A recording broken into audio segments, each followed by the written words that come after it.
सृष्टि बचपन से ही दिखने में सुंदर नहीं थी, लेकिन अमीर बाप की बेटी सृष्टि पर उसकी माँ जान छिड़कती। मेरी बेटी कितनी प्यारी है, भगवान सबको सृष्टि जैसी बेटी दे। सृष्टि धीरे धीरे बड़ी होती है।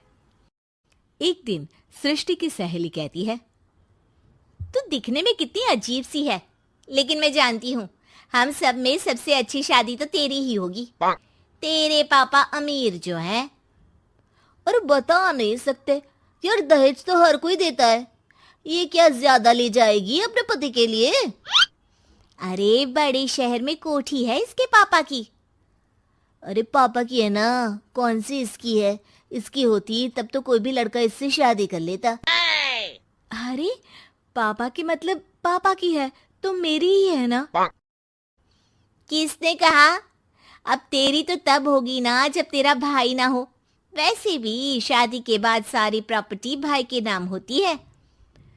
सृष्टि समझ जाती है कि उसे किसी भी हालत में माँ बाप की सारी प्रॉपर्टी को अपने नाम करना है, लेकिन कैसे? एक दिन सृष्टि का भाई शीनू कहता है, बहन क्या कर रही है? तुझसे एक बात करनी है। अरे हाँ हाँ करना, मैं तो तेरी बहन हूँ। बहन मेरी लाइफ में ना एक लड़की है, बहुत अच्छी है। मैं सोच रहा हूँ माँ और पापा से बात करूँ शादी के लिए। सृष्टि को समझ में आ जाता है कि भाई की शादी होते ही भाभी उसे एक दिन भी घर में बर्दाश्त नहीं करेगी। क्या बात है भाई, बताना कौन है वो? यार वो बहुत अच्छी लड़की है, पढ़ी लिखी है, मेरे साथ जॉब भी करती है। बस एक प्रॉब्लम है। प्रॉब्लम?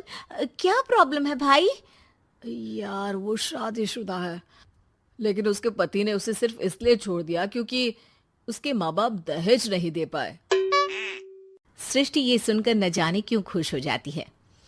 अरे भाई तो क्या हुआ, लड़की तुझे तो पसंद है ना? शीनू को लगता है कि बहन उसे समझ रही है। वो इस बात से अनजान होता है कि उसकी बहन की मंशा पूरा घर हड़पने की है।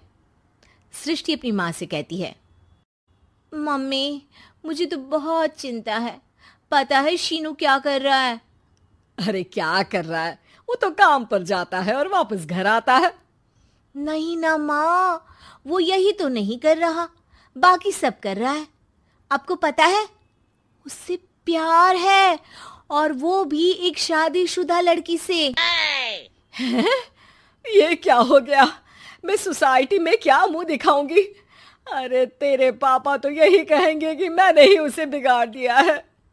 माँ देखो, मेरी बात मानो, पापा पर भी विश्वास करने की जरूरत नहीं है। अब आप ही बताओ, पापा इतनी देर घर के बाहर रहते हैं क्यों? बोलो। अरे बेटा वो तो नौकरी करते हैं ना। तू बहुत भोली है माँ। पापा का ऑफिस तो 7 बजे खत्म हो जाता है, लेकिन देखो कितनी देर से आते हैं। अरे नहीं नहीं बेटा, ऐसी कोई बात नहीं है। सृष्टि माँ को एक औरत से बात करते पिता की फोटो दिखाती है। देखो माँ कैसे हैं पापा। मैं ना कहती थी कि पापा सही नहीं है। मैं तेरे पापा से बात करूंगी, दे फोटो मुझे। ओ माँ, वो तो डिलीट हो गई। लेकिन चल, तूने तो देख लिया ना। पापा से बाद में बात कर लेना, और हाँ मेरा नाम बिल्कुल मत लेना। हाँ माँ। अब क्या था, सृष्टि के माँ और पिता के बीच झगड़ा होना शुरू हो जाता है।